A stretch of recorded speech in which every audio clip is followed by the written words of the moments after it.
Salam alaikum wa rahmatullah à tous, ou à la seule personne qui est là pour le moment.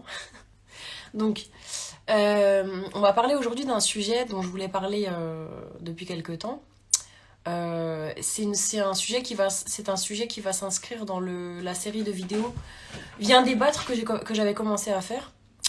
Donc, ici, on va parler du sujet qui est la charge mentale des femmes musulmanes maghrébines. Vous allez comprendre pourquoi c'est important d'insister sur ces deux termes. C'est pas simplement les femmes, c'est les femmes musulmanes maghrébines. Donc, déjà, la charge mentale, pour définir un petit peu de façon très basique, c'est un concept sociologique, la charge mentale, qui désigne la charge cognitive qui est portée par les individus et souvent les femmes dans le cadre de la gestion du foyer au quotidien. Donc, en d'autres termes, la charge mentale, c'est lorsqu'en fait vous avez tellement de choses à faire, tellement de choses à porter, à gérer, à mettre en place, que finalement vous en arrivez à un certain épuisement mental. Donc c'est lorsque le mental, en fait, il est tellement sollicité, il est tellement épuisé, le mental en vient à fatiguer le corps. Ça, c'est la définition de la charge mentale. Et concrètement, dans les faits, c'est on est toujours en train de penser à tout, tout le temps, pour tout le monde, on se met à la place de tout le monde, on essaye de gérer toutes les situations. C'est l'impression, en fait, de devoir tout gérer en même temps, et en permanence, et de devoir surtout être parfait sur tous les plans. Ça, c'est la charge mentale. Et oui, les maghrébins, ce sont les pires. On va en parler, c'est pour ça que j'ai, bien sûr sans jugement, c'est pour ça que j'ai bien insisté sur la charge mentale des femmes musulmanes maghrébines. Donc évidemment, la charge mentale, elle touche majoritairement les femmes qui, dans la plupart des foyers, ont le double du travail de l'homme. Parce que, sans compter d'ailleurs si celle-ci, elle travaille à l'extérieur, là c'est le triple du travail du coup. Effectivement, les femmes en fait qui ont une activité en dehors de leur foyer, qu'elle soit professionnelle ou autre, ou les deux, c'est-à-dire une activité professionnelle, une activité sportive, j'en sais rien, de bénévolat, etc., associative, elles sont bien évidemment, c'est logique, beaucoup plus exposées à la charge mentale, euh, euh, parce que forcément elles ont beaucoup plus de choses à faire. En fait, c'est tout simplement logique. Et la charge mentale, elle est aussi reconnaissable, je suis en train de regarder mon ordinateur parce que j'ai pris des notes bien sûr, la charge mentale, elle est aussi reconnaissable par le fait qu'elle amène bien évidemment une certaine forme de culpabilité. Ça, c'est aussi un des points significatifs, c'est qu'elle amène une forme de culpabilité à la personne qui subit. Et c'est cette sorte de culpabilité finalement qui va challenger la personne en question parce qu'elle va se dire ah j'ai ça à faire, si je le fais pas ça craint, il faut que je sois efficace, il faut que je gère ça, il faut que je gère ça. Et en fait voilà, ça amène une sorte de west-west, de culpabilité qui fait qu'en fait on essaie de tout gérer en même temps et ça nous fait une charge mentale. Je vous ferai un petit schéma par la suite, mais c'est vraiment ça en fait, c'est le fait d'accumuler et d'accumuler et d'accumuler. Donc, je vais parler en premier lieu de mon cas personnel parce que forcément c'est le cas que je connais le mieux et ça peut vous aider en fait je pense à vous reconnaître ou non et à comprendre bien ce que c'est la charge mentale la concrétude, dans le concret. Donc, moi personnellement, je suis loin d'être la seule à le vivre, hein, bien évidemment. Mais, comment dire, je vous donne mon exemple parce que je sais que ça pourra parler à certaines personnes. Donc avant toute chose, personnellement, je suis une croyante. Alhamdoulilah, je suis musulmane, donc j'ai déjà ma vie spirituelle à gérer. Vous allez vous reconnaître dans tout ce que je vais dire. Puis je suis autrice, donc j'écris des livres. Donc j'ai ma passion d'autrice à gérer. Les commandes, écrire, la maison d'édition, bref. Puis je suis professeur de philo. Donc j'ai mes élèves à gérer, mon travail, ma vie professionnelle. Puis j'ai une association, donc j'ai le bénévolat à gérer. J'ai une forte activité sur les réseaux, donc j'ai la partie réseau, YouTube, tout ça à gérer. J'ai le podcast du coup avec Anna, Nos Sœurs ont du talent, Dean and Sync, tout ça. Puis je suis sportive, donc j'ai mon activité sportive à gérer. Enfin, je suis mariée depuis peu, donc j'ai mon couple en fait à gérer finalement, ma relation avec mon mari, ma vie sentimentale. Et relié à cela, mon foyer, puisque bien évidemment, comme dans énormément de cas, c'est c'est la femme qui s'occupe au mieux du foyer. Donc j'ai en plus de tout ça, j'ai mon foyer à gérer.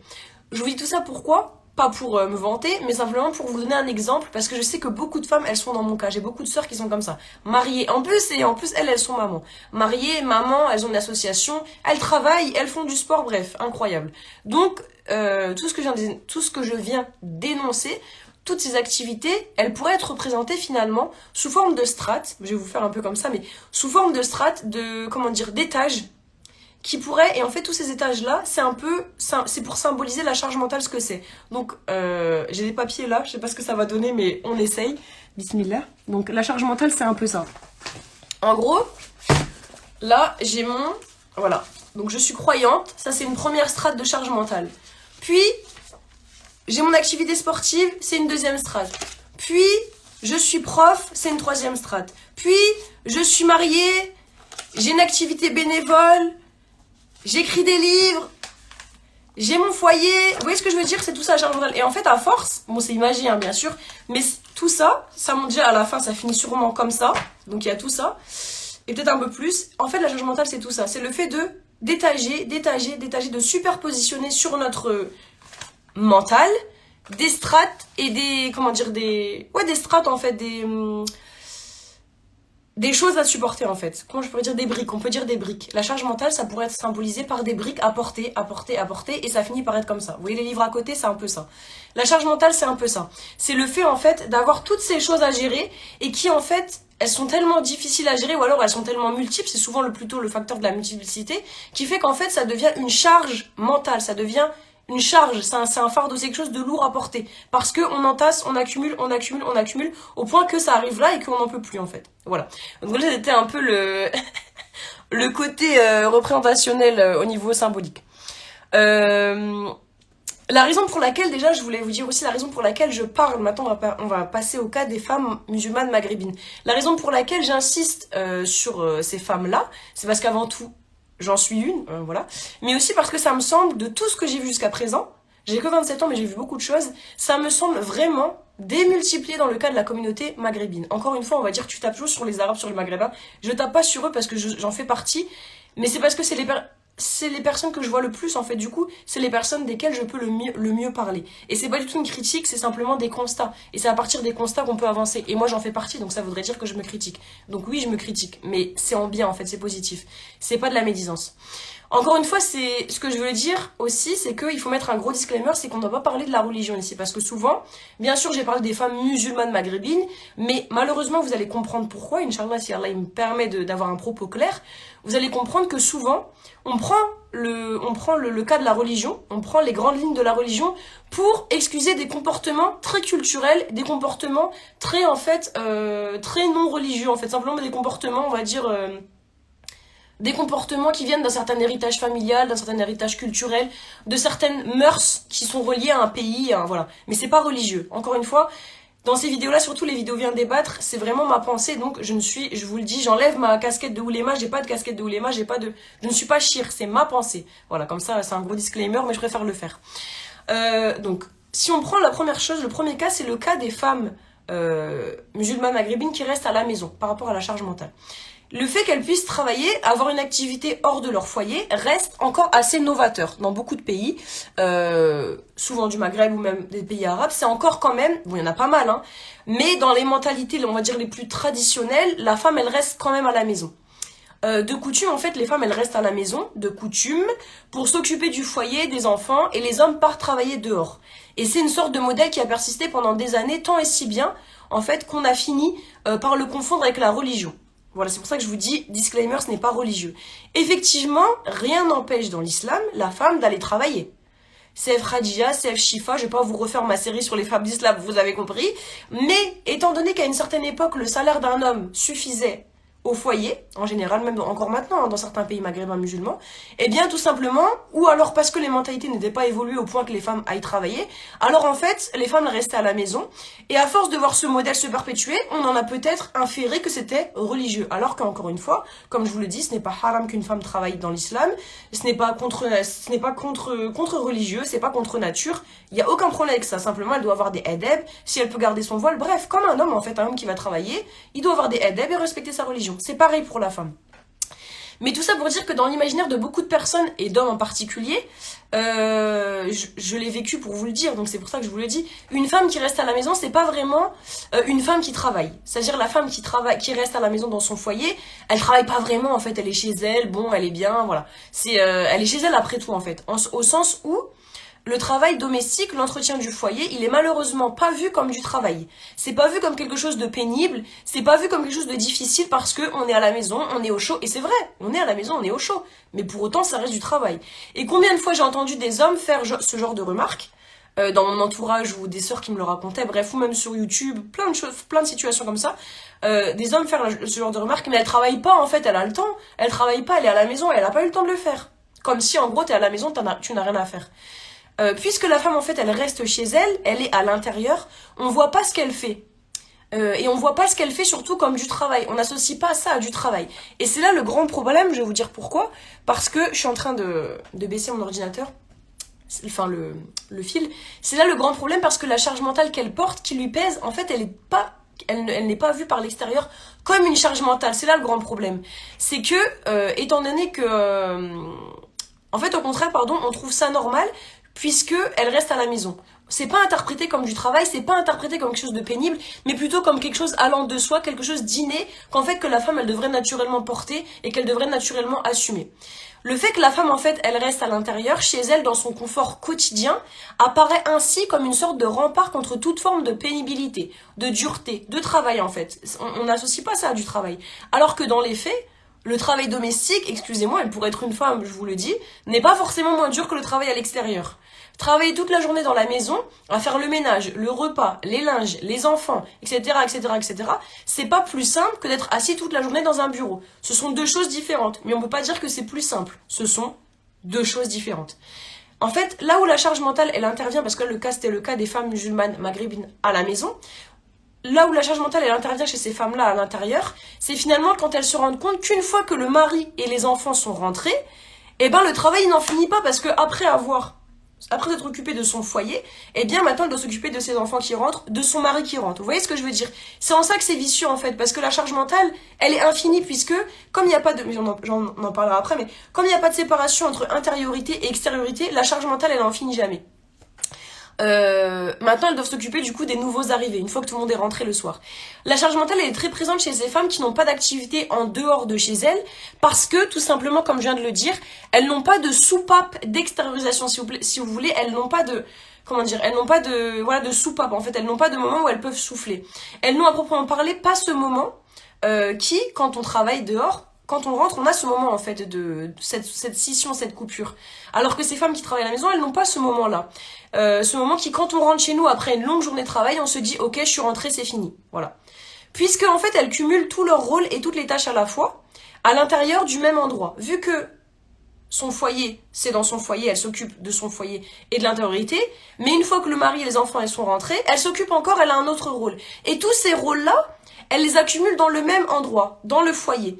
Et c'est pour ça que la charge mentale, elle est vicieuse, parce que ça produit ainsi un effet de trop-plein et d'impulsion, parce que la femme, elle a pas en fait cette coupure entre je suis au travail, je rentre chez moi, c'est bon, c'est fini, puisqu'elle fait tout à l'intérieur du même endroit.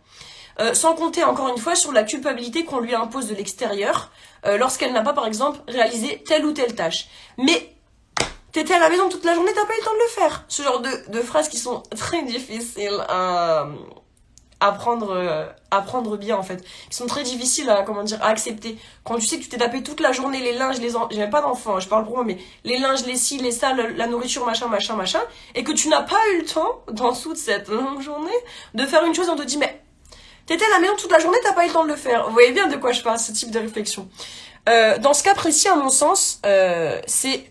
Là, on parle, encore une fois, je répète pour les personnes qui arrivent, on parle du cas des femmes musulmanes maghrébines qui ne travaillent pas, la charge mentale dans ce cas-là, qui restent à la maison.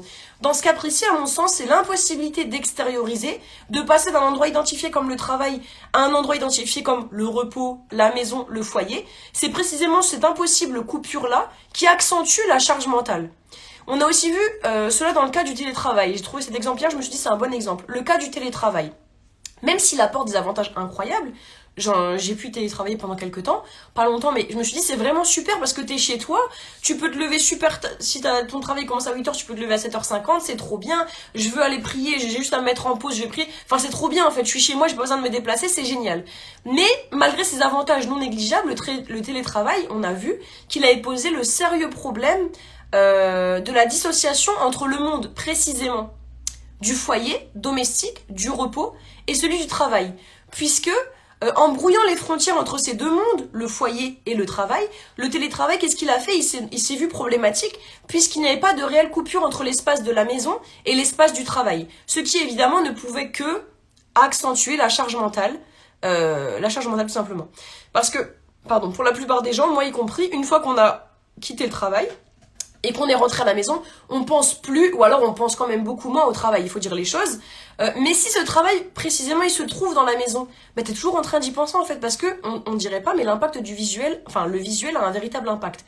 Le fait de sortir de son lieu de travail, voilà, je sors, je claque la porte de mon bureau, je sors de l'école pour mon cas par exemple, ça a un vrai effet sur le mental. On se dit, bon là je suis sortie, visuellement je suis sortie, et du coup dans ma tête je suis sortie. Mais si votre lieu de travail c'est le même que votre lieu de confort, votre maison, il n'y a pas cette coupure, il y a pas cette scission, et du coup le mental il a du mal lui-même à faire la différence. Vous voyez ce que je veux dire? Et vous êtes toujours en fait en mode travail ou en mode maison, puisqu'il n'y a pas de coupure.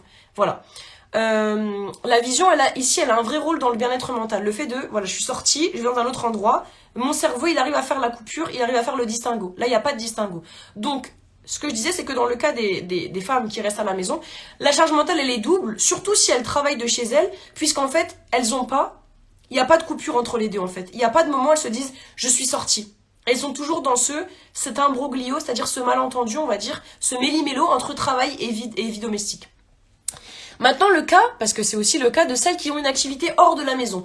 On pourrait se dire, d'un point de vue très spontané, ah mais du coup, il suffit d'avoir une activité hors de chez nous pour avoir cette coupure et du coup avoir une charge mentale moins accentuée. Non, malheureusement. Et pour moi aussi, je pense, selon mon avis, encore une fois, c'est une vidéo, viens débattre, on donne nos avis, c'est pas une vidéo religieuse.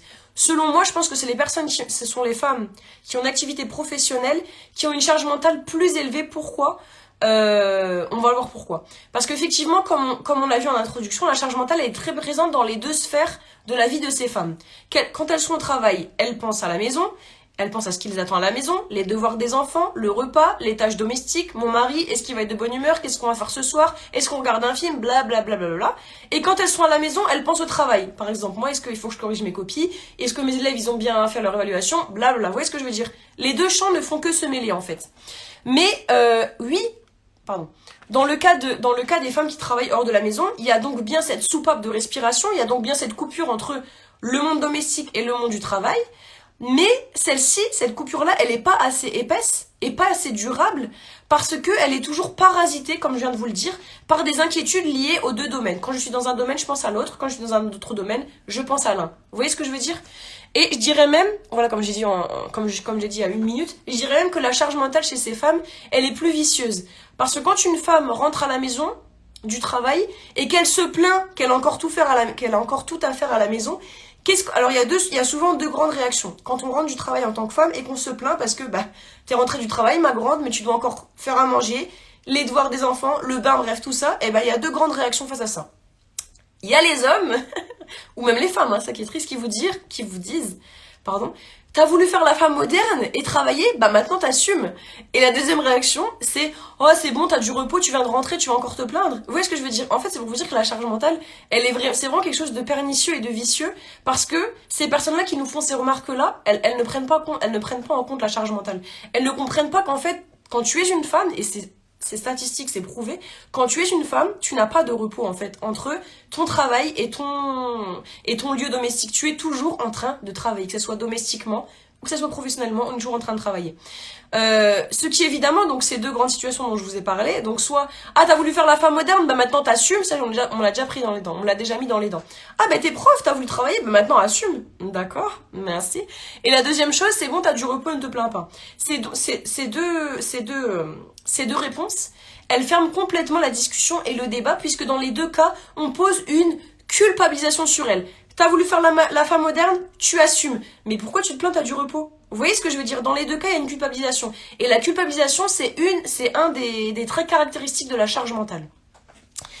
Dans le premier cas, donc t'as voulu faire la femme moderne, on retrouve aussi souvent cette espèce de punition sur les femmes. Moi je le prends comme ça, quand on m'a fait cette remarque, je me suis dit, ah ouais, en fait on m'a puni, on est en train de me punir parce que j'ose m'émanciper en allant travailler, j'ose vouloir avoir une activité professionnelle, j'ai fait 7 ans d'études, j'ai le droit d'avoir un travail, genre, comme j'ose faire ça, on me punit en mode, t'as voulu faire la meuf, voilà, maintenant t'assumes.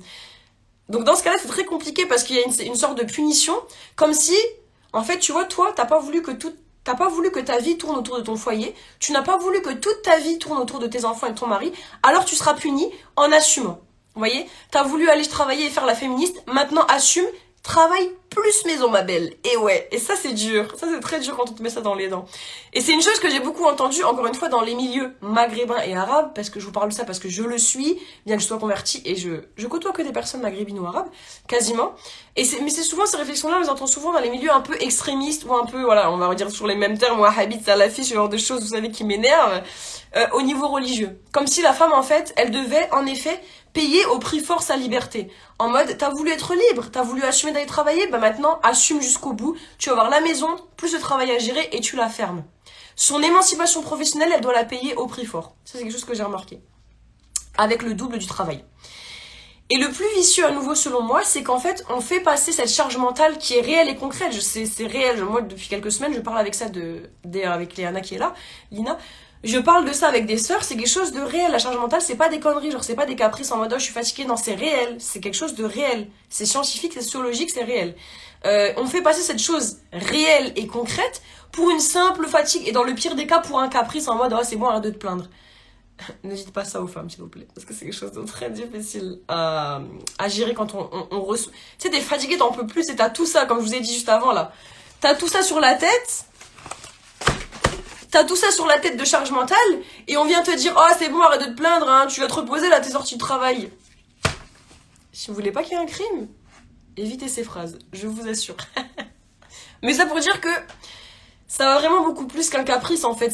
La charge mentale c'est une vraie pression psychologique, c'est pas des lol, c'est pas un caprice, c'est une vraie pression psychologique, c'est pas juste je suis fatiguée, j'ai plein de choses à faire. C'est quand t'as tellement de choses à faire que ton mental il épuise ton corps en fait, il épuise ton physique, ton psychique épuise ton physique. Et si vous ne le prenez pas au sérieux, à quoi ça amène, pardon? Eh ben ça amène à des conséquences dramatiques, des burn-out, des dépressions nerveuses, voilà, tout simplement. Et on réduit malheureusement très vite cela dans la communauté maghrébine, c'est pour ça que je vous parle de ça, parce que surtout chez les maghrébins, on a tendance un peu à être un peu dans le truc chouma, voilà, c'est chouma de se plaindre, je suis une femme, je dois assumer, c'est chouma de demander de l'aide. Moi par contre, je suis pas du tout dans la chouma, vraiment, moi je demande de l'aide, j'en ai, mais rien à faire. Il y a aucune chouma chez moi. Et on réduit malheureusement ça dans cette communauté, souvent chez les maghrébins, à des tméniques. Oh, tu fais tménique, tu fais genre, tu fais des manières, tu fais des chichis. Voilà, des jérémiades, des manières. Alors que c'est quelque chose de très réel. C'est pour ça que je voulais en parler dans ce cas de figure. Le prochain point, quand j'aurai fini de boire, parce que j'ai un peu soif. Encore une fois, pour les personnes qui viennent d'arriver, j'ai mon ordinateur avec mes notes. C'est pas que je vous regarde pas, c'est qu'il y a mon ordinateur derrière. Le prochain point, c'est pourquoi la charge mentale touche beaucoup moins les hommes que les femmes. Mais parce que malheureusement, encore une fois, non pas islamiquement, mais culturellement, je le redis, ce n'est pas religieux, c'est culturel. Culturellement, on a laissé croire que les hommes, une fois arrivés à la maison, eh bien, une fois rentrés du travail, n'avaient plus qu'à se déchausser, enlever leur savate, et je suis à la maison, je suis tranquille, et je fais ma vie, en fait, et je n'ai plus de charge à effectuer. Mais ça, c'est culturel, c'est pas islamique, c'est pas religieux. Étant donné qu'on a laissé croire, en fait, que l'entièreté de la vie du foyer, elle reposait sur les épaules de la femme, et que l'homme, quand il rentrait du travail, il avait plus qu'à être l'épée natalaire. Étant donné qu'on a laissé croire ça culturellement, eh bien forcément, on a laissé penser aux hommes qu'ils étaient dans un repos absolu quand ils rentraient chez eux, alors que c'est pas vrai. Exactement, ils ont été élevés comme des rois. L'enfant roi, c'est quelque chose de typiquement maghrébin. Désolé pour les maghrébins et maghrébines qui me suivent, qui sont en train de m'écouter. Le syndrome de l'enfant roi, c'est quelque chose de typiquement maghrébin. L'homme, il rentre, il est à l'aise, il est l'épée natalaire. Mais par contre, la femme, souvent on le voit dans l'éducation des filles et des garçons. Moi, je l'ai beaucoup vu ça. C'est que la fille... D'ailleurs, je vais vous raconter une anecdote qui m'a fait beaucoup rigoler parce que j'y ai repensé tout à l'heure. Il y a 2 semaines de ça, c'est un hors-sujet mais c'est une anecdote qui va vous faire un peu comprendre ce dont je vous parle. Il y a 2 semaines de ça, j'étais partie à la mosquée de Molenbeek pour un cours de Sira, machallah, sur le prophète qui était très très bien, avec notre très cher Shir Suleiman. Et enfin, voilà, tout simplement, à la fin du dars, il y avait un petit moment goûter. Tout simplement parce que c'était une mosquée pakistanaise, machallah, et les gens ils font très bien à manger. D'ailleurs, c'était un homme qui avait fait à manger. Vous voyez, quand la théorie, la pratique contredit la théorie. Bref. C'était un frère, l'imam avait fait à manger, et tout simplement les petits garçons sont venus en haut dans la salle des femmes pour manger parce que le dars c'était fini, tout simplement. Et moi, féministe comme je suis, je peux pas laisser passer ça, c'est pas possible. Genre, tous les petits garçons de 5-6 ans, des petits bouts de chou trop mignons, ils sont installés. Ils avaient mis du coup des trucs, des nappes par terre, donc sur le tapis, avec leurs assiettes, et ils étaient tous en train d'attendre comme ça, les petits garçons comme ça.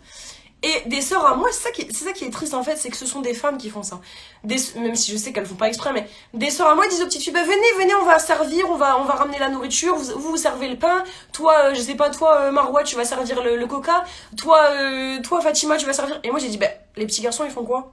Ils étaient tous assis comme ça. Donc ça prouve vraiment que c'est dans l'éducation en fait. Et je leur ai dit, toi, Marvin, tu vas venir chercher la bouteille d'eau. Toi, Rachid, tu vas aller chercher le morceau de pain. Vous voyez ce que je veux dire? En fait, c'est vraiment dans l'éducation, en fait. Et c'est ce qu'elle a dit, la sœur, c'est vraiment des enfants rois ou des incapables. On les élève comme des enfants rois. L'homme, il doit être comme ça et c'est sa sœur qui vient toucher, c'est sa sœur qui vient servir, c'est sa sœur qui vient débarrasser. Non, c'est pas ça. Regarde juste l'exemple du prophète sallam, ça n'a jamais été comme ça. Le prophète sallam, il aidait sa femme, il aidait ses femmes, il recousait ses vêtements, il était actif dans sa maison. Donc ce mythe du une fois que l'homme y rentre, comme il travaille dehors, une fois que l'homme y rentre, il est tranquille, ce n'est pas islamique. Bien sûr que s'il a fait, mon mari par exemple, il travaille 10 heures par jour. Bien évidemment que quand il rentre, je peux lui dire le repassage, l'aspirateur, tu peux faire à manger s'il te plaît? Bien sûr que non. Mais il sait très bien que j'ai fait à manger pour lui, j'ai fait des choses pour le rendre heureux. Quand il va avoir fini de manger, il va débarrasser sa table. Il y a quoi de... C'est normal en fait. On n'est pas en train de dire que les hommes ils doivent faire le travail du foyer et d'une femme qui est au foyer. On dit qu'il y a du respect en fait et que la division des tâches permet d'éviter une charge mentale à la femme. C'est ce qu'on va voir. Bref. L'anecdote est finie, mais pour vous dire que c'est vraiment culturel en fait, ça n'a rien d'islamique et c'est vraiment dès l'enfance malheureusement qu'on nourrit ce truc de l'enfant roi, l'enfant garçon roi.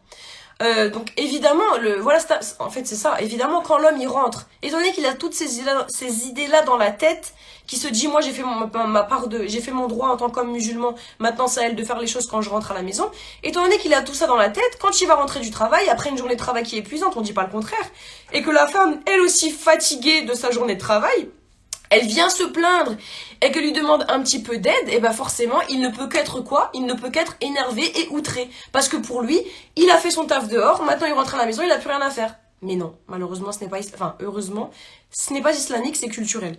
Ce qui peut se comprendre, après, ça peut se comprendre, comme je vous ai dit, parce que, voilà, par exemple, les personnes qui travaillent énormément, 10 heures par jour, tu peux comprendre. Mais, ce qui peut se comprendre, ça peut se comprendre aussi de son côté, à elle aussi. Parce que, en fait, la femme, elle a dû assumer tout toute seule toute la journée, et quand elle rentre, évidemment, que Miskina, elle voit son mari arriver, elle se dit, bah, j'ai une aide en plus qui va venir. Donc, ça peut se comprendre aussi qu'elle demande de l'aide. Tout ça pour dire que c'est malheureusement à cause de ce cliché qu'on a laissé s'installer dans nos foyers, selon lequel le rôle de l'homme s'arrête à son travail. C'est à cause de ce cliché-là qu'on a laissé s'installer.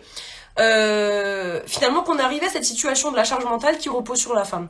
Et puisqu'on ne considère pas le travail domestique, le travail du foyer, de la femme comme un vrai travail, alors finalement quand elle vient demander de l'aide à son mari, après qu'il soit rentré du taf, eh ben celui-ci va lui répondre certainement cette phrase fameuse et incroyable: mais j'ai travaillé toute la journée, toi t'as fait quoi? T'as pas eu le temps? T'es resté à la maison. Voilà, ce genre de phrase là qu'il faut arrêter. Hein, il faut bannir ça. Voilà. Le prochain point, c'est que on a le droit de craquer. Vous avez le droit de craquer. On a le droit de craquer. Tout simplement, je vis la charge mentale comme vous toutes, hein, toutes les femmes qui me suivent, mais étant particulièrement personnellement dans le contrôle, je suis quelqu'un qui est malheureusement un peu trop, voilà je travaille sur ça, dans le contrôle, la productivité, j'aime bien être quelqu'un de très efficace, d'avoir une journée vraiment rentable. Mais avant, il y a quelques mois de ça, quelques années, je m'interdisais de flancher, c'est-à-dire que tant que ma to-do list, vous voyez, je vais vous la montrer, tant que ma to-do list, elle était pas remplie, je ne m'arrêtais pas, il était 1h du matin, 2h du matin, c'est pas grave, je continuais.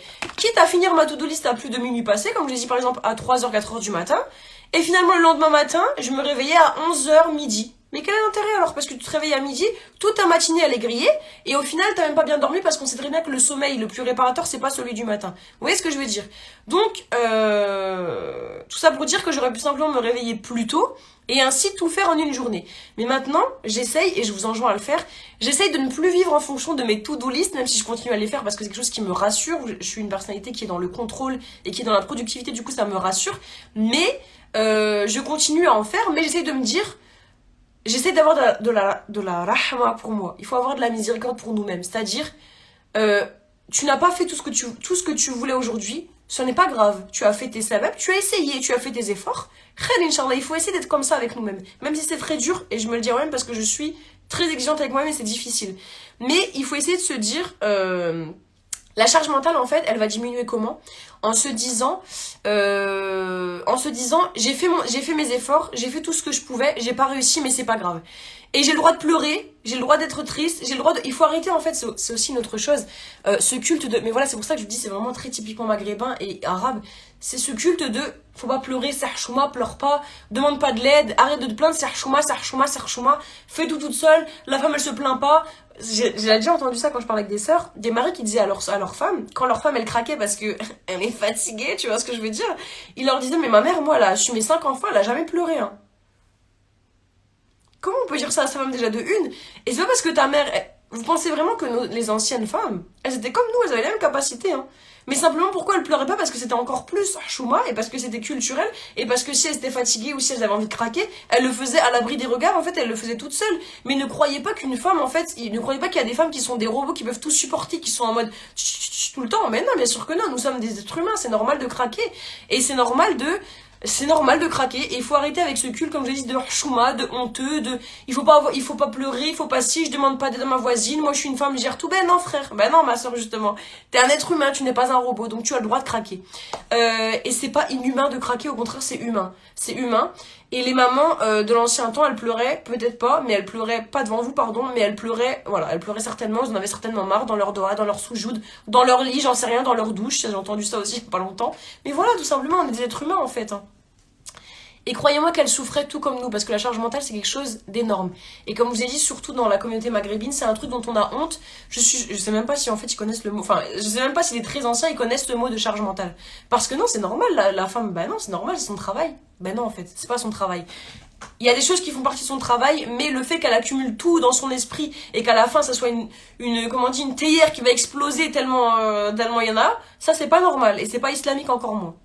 Et salam alaikum et bonsoir à tous ceux qui viennent sur le live. Je vois vos commentaires. Ce que je veux dire, c'est qu'il faut jamais se laisser... Il faut jamais se laisser dire qu'on doit restreindre nos émotions. Ça, c'est une autre chose que j'ai appris il y a pas longtemps. Je vous parle de moi parce que c'est mon exemple que je connais le mieux. On m'a souvent dit, arrête de pleurer, faut pas pleurer, serre-chouma de pleurer, ne pleure pas, machin. Et en fait, il y a rien de pire de se retenir de pleurer. Bien sûr, si t'es dans une... Je sais pas, si t'es dehors, évidemment, essaye de, voilà, te contenir un petit peu, mais quand vous êtes chez vous et que des gens de votre famille vous disent arrête de pleurer, ou ton mari, ou je sais pas, ben non, en fait. Non, c'est naturel de pleurer. Ça me fait du bien parce que j'accumule, je suis une femme, j'ai 1000 casquettes, j'ai une multicasquette, j'ai une charge mentale que t'auras jamais. Oui, j'ai envie de pleurer. Et la pire des choses, c'est de restreindre ses émotions, parce qu'à force de restreindre, comme je vous ai dit, c'est ça le terme, vous êtes une cocotte minute qui ne va que exploser. Alors que si vous pleurez, ben déjà la tension, elle va redescendre. Donc, voilà. Ne pas renier ses émotions. Allah nous a donné des émotions, nous donne des êtres humains avec des cœurs, des émotions. Les laisser aller, les laisser couler en fait, voilà. J'ai envie de pleurer, bah je pleure. Alhamdoulilah, je pleure. Voilà, c'est tout, et alors ça va me faire du bien, tout simplement. Les solutions maintenant, parce qu'on va arriver à la fin du live, fin de la vidéo. Les solutions, la première des solutions contre la charge mentale, c'est comme je vous ai dit, c'est lâcher prise, pardon. Lâcher prise.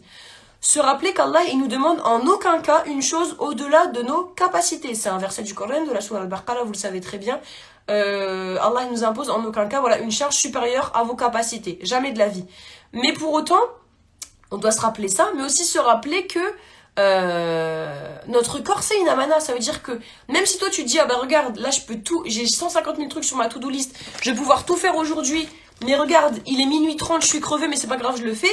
Là, c'est pas, là, tu rentres pas dans le verset de, je peux assumer je peux pas assumer plus que mes capacités. Là, tu te forces, en fait, tu forces ton corps, et tu te mets une telle pression que, comme je vous ai dit, tu vas finir à 5h du matin, tu vas te lever à 13h. Résultat, à quoi ça sert? Bah, rien, parce que t'as grillé une matinée. Donc, ne pas oublier que notre corps est une amana. Surcharger notre cerveau d'informations, se mettre la pression, vivre à 200 à l'heure, tout cela, c'est bien évidemment mauvais pour notre organisme, sans parler de notre esprit. Parce qu'on rendra des comptes sur cela. Le fait d'être toujours en train de stresser ton esprit, stresser ton cerveau, stresser ton corps, le restreindre. Ah, je vais pas manger parce que comme ça je serai plus productive. Vraiment, tout ce que je vous dis, c'est ce que je fais. Hein. C'est pour ça que c'est vraiment un rappel pour moi. Tout ça, en fait, tu vas rendre des comptes sur ça. T'as privé ton corps de sérénité, t'as privé ton esprit de sérénité, t'as privé ton corps de nourriture, tout ça pour être productif. Bien sûr que tu vas rendre des comptes dessus. C'est une amana, ton corps, c'est à Dieu qu'il appartient. Ton esprit, c'est à Dieu qu'il appartient. Ton esprit, il va rejoindre Dieu et ton nefs aussi.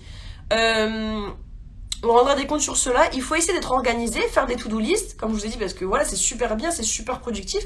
Avoir bien sa vie en main, savoir que voilà, demain, vous voyez par exemple pour demain, je sais déjà ce que je vais faire toute la journée. Mais je sais très bien que si j'arrive pas à faire ce que j'ai envie de faire, je vais être un peu dégoûtée parce que je suis une maniaque, mais je vais me dire c'est pas grave, j'ai essayé, je suis pas, voilà, t'es pas un robot, t'as pas réussi, t'as pas réussi. Il faut pas être dans le stress de se dire j'ai pas réussi à le faire. J'ai essayé, khair Inch'Allah. C'est très bien, mais il faut pas faire dépendre.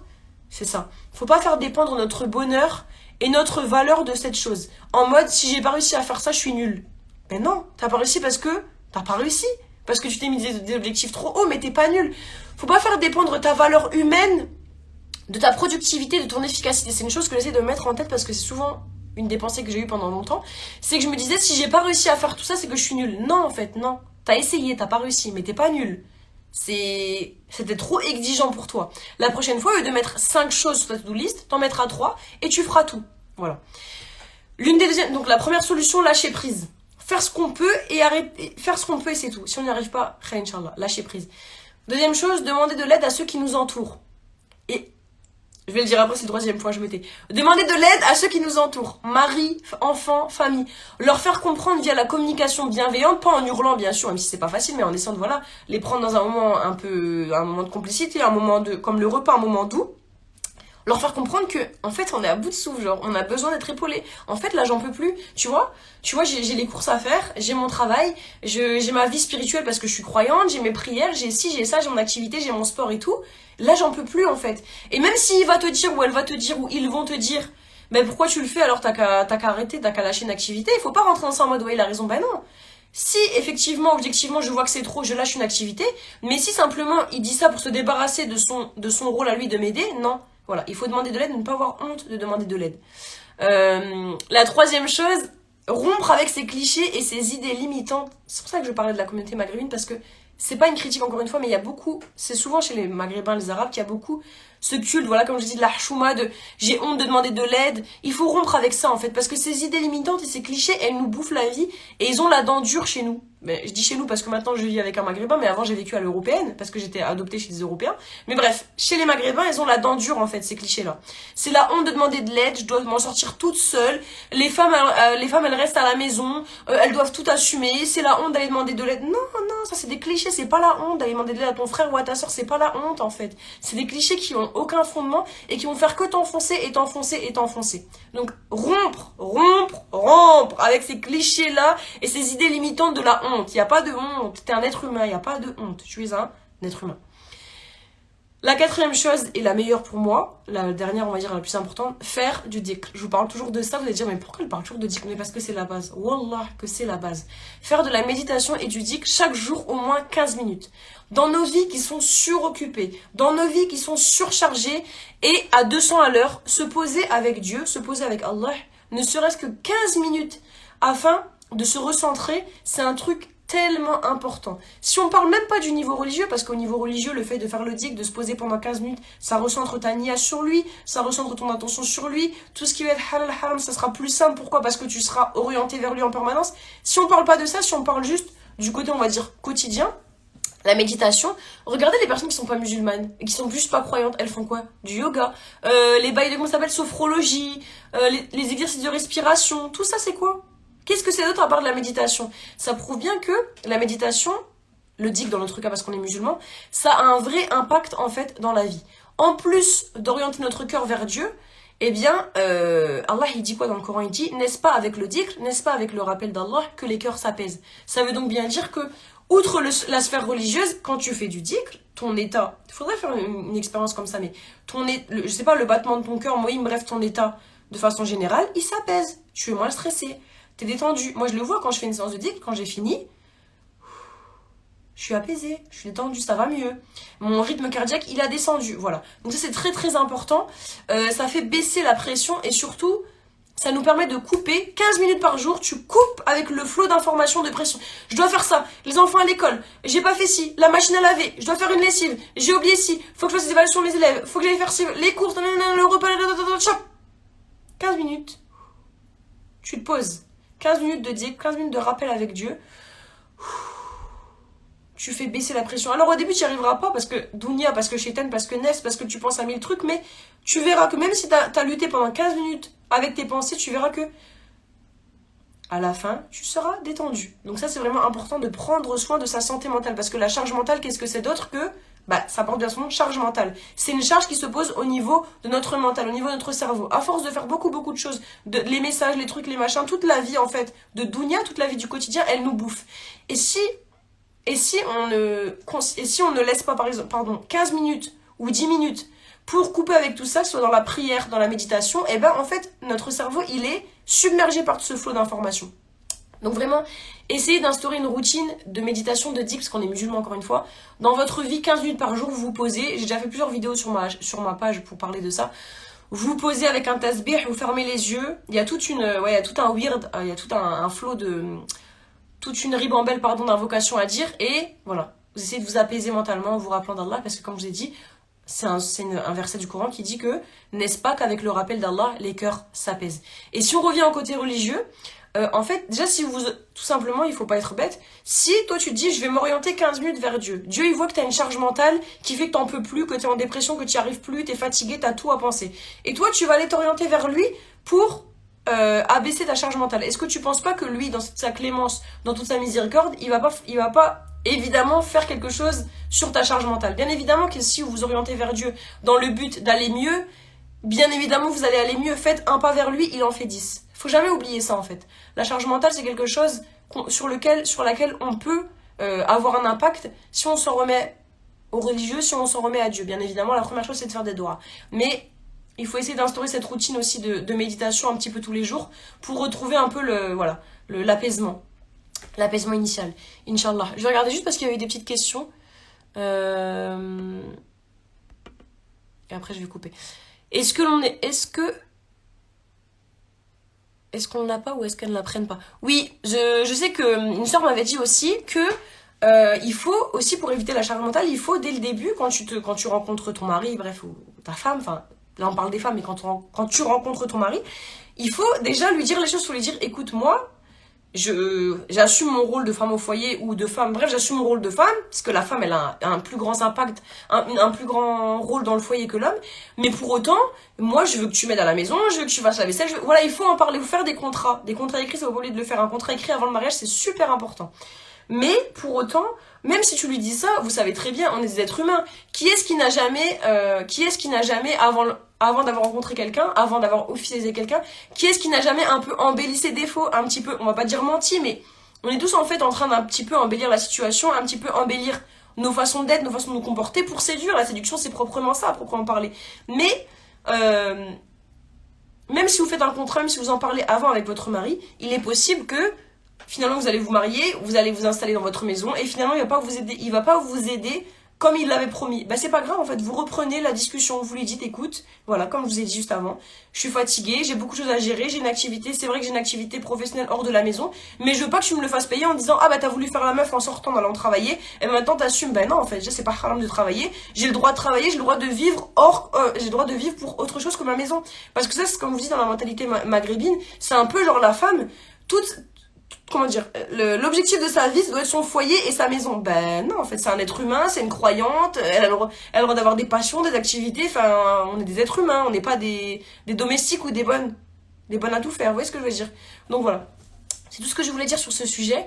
Qu'Allah, il nous facilite la charge mentale et qu'Allah, il nous facilite à couper avec tout ce truc de honte, de chouma, de j'ose pas demander, on est des êtres humains, on est faibles, il n'y a pas de honte à demander de l'aide, il n'y a pas de honte en fait à aller vers quelqu'un pour lui demander de l'aide, aller vers ton mari, vers ta femme, vers tes enfants pour dire écoute, je suis fatiguée, j'aimerais de l'aide. C'est quoi le problème? Si tu te maries, tu vas lui parler, tu te maries avec quelqu'un, tu peux même pas lui demander de l'aide, ça sert à quoi? Bah reste seul alors. C'est ça le problème. Nous, on s'est mis des propres barrières en disant je vais pas lui demander, c'est honteux. Mais il est là pour ça aussi ton mari, il est là pour t'aider, il est là pour t'épauler quand ça va pas. Donc, khair, Inch'Allah, qu'Allah nous facilite et je vous dis à bientôt, Inch'Allah. Et n'hésitez pas à me faire part de vos avis en DM. Salam alaikum.